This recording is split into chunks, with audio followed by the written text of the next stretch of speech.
Each gospel has its own way of beginning at the beginning. The gospel according to Matthew opens with the genealogy of Jesus, tracing his family tree from Abraham through King David down to Joseph, who we can kind of think of as a stepfather of Jesus. And from there it jumps into the birth of Jesus and the story of the Magi who defied King Herod in order to pay homage to Jesus. Matthew wants to make sure that the readers understands Jesus to be the fulfillment of the Old Testament prophecies of the Messiah who would restore Israel to its former glory. The Gospel of Mark opens up with the beginning of Jesus' ministry, with its description of his baptism quickly leading into his temptation in the wilderness. Mark wants to make sure we understand Jesus as divine. And so Mark's gospel frequently describes Jesus as the Son of God. Luke provides our most familiar story of Jesus' birth, with its account of Mary and Joseph being turned away from the inn, the baby Jesus being born in a manger, and the shepherds receiving news of his birth from the angelic hosts. And it gives its own version of Jesus' family tree, which starts with Joseph, goes back to King David, stretches past Abraham, all the way to Adam. Like Mark, Luke portrays Jesus as divine, but as a deity with servant-like characteristics. We see Jesus as a more down-to-earth character than in the other Gospels. He rubs elbows with the outcasts and even welcomes those who are designated as unclean. But John is unique because unlike the other writers, the Gospel of John feels too constrained by human time. For John, the story of Jesus can't be contained inside time or even space. John's opening words move readers outside of their own time frame and the created universe. They place readers instead in the presence of God who transcends both time and space. The beauty and lofty theology in this morning's gospel reading, frequently referred to as John's prologue, seems at first too immense, too high-flown for preaching. The Word became flesh and lived among us. Beautiful language, but what does it mean? What does it mean for the Word to become flesh?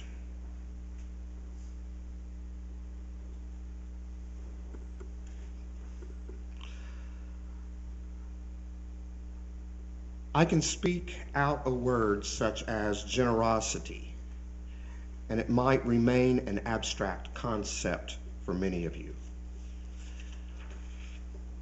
But if I describe generosity in terms of what this church has given over the past year, it becomes clearer. When I point out that you opened yourselves up as hosts for a group of young Soul Force activists, or that you dug into your pockets to help out earthquake victims in Haiti, or that you provided gifts for the elderly and school supplies for the young, or that you contributed over $300 to our denomination over and above our regular monthly assessments, or that you contributed over $250 to fight hunger locally and globally, or that you managed to put smiles on the faces of some guests of the Red Door by providing stuffed animals for them, for their children and their grandchildren. And after all that generosity, I tell you that we have entered the new year in the black by more than $350.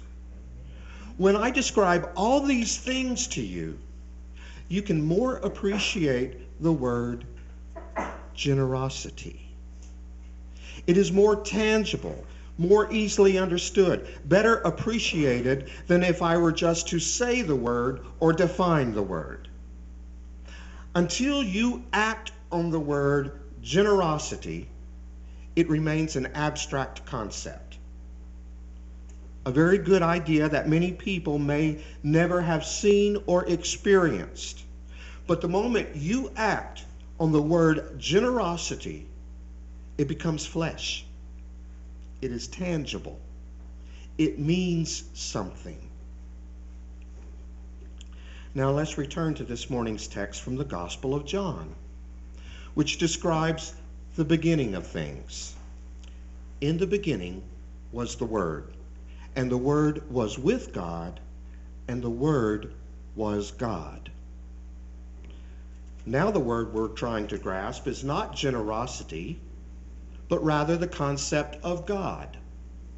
The Word was God. The point of this text is that the transcendent, beyond description God took on flesh, came to us, found us, sought us out, took on our existence with its pains, its sorrows, its vulnerability, and its joys. The Gospel of John describes the world as waiting in darkness for the appearance of that Word. And that Word would transform the darkness of waiting into light. The true light, which enlightens everyone, was coming into the world. And when Jesus appeared, that Word, which is God, that Word was made flesh. When Jesus was born, God became tangible. God was made accessible in a way that the people of Israel had never before experienced. God was not an inhabitant of the Ark of the Covenant anymore. God was no longer contained within the walls of the great temple. God was not a distant deity to whom people prayed. God was made flesh in the person of Jesus. John was trying to tell its readers that the wait was over for the people of Israel with the arrival of Jesus.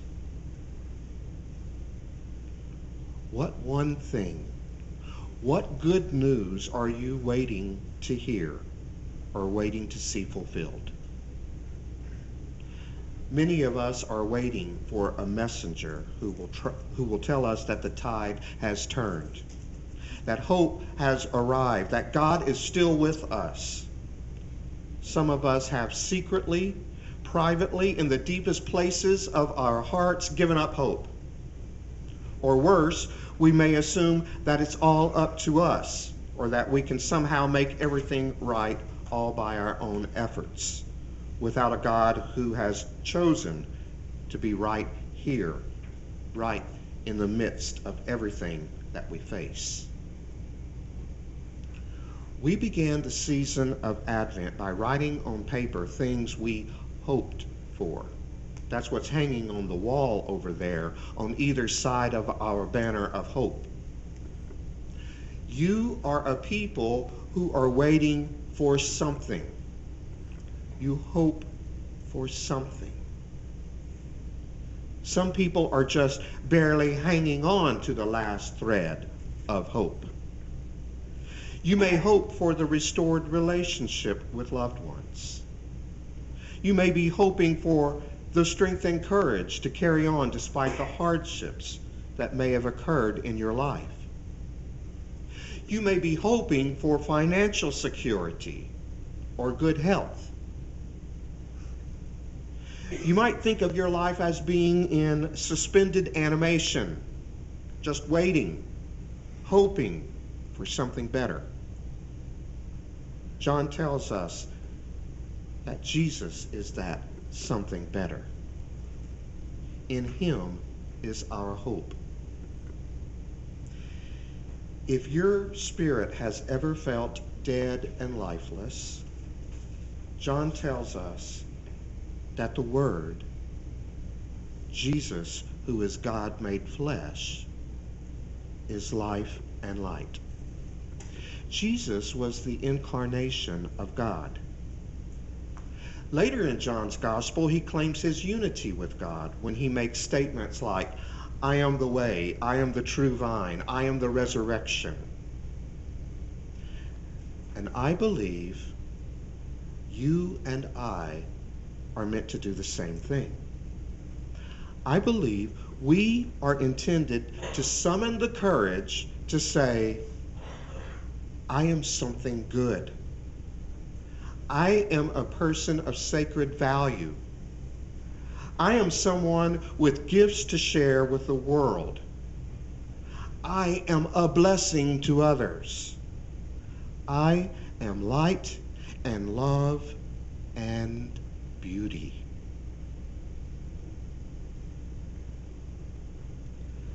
I believe that is what this morning's text means when it says, to all who received the word, who believed in the name of the word, power was given to become children of God, who were born of God.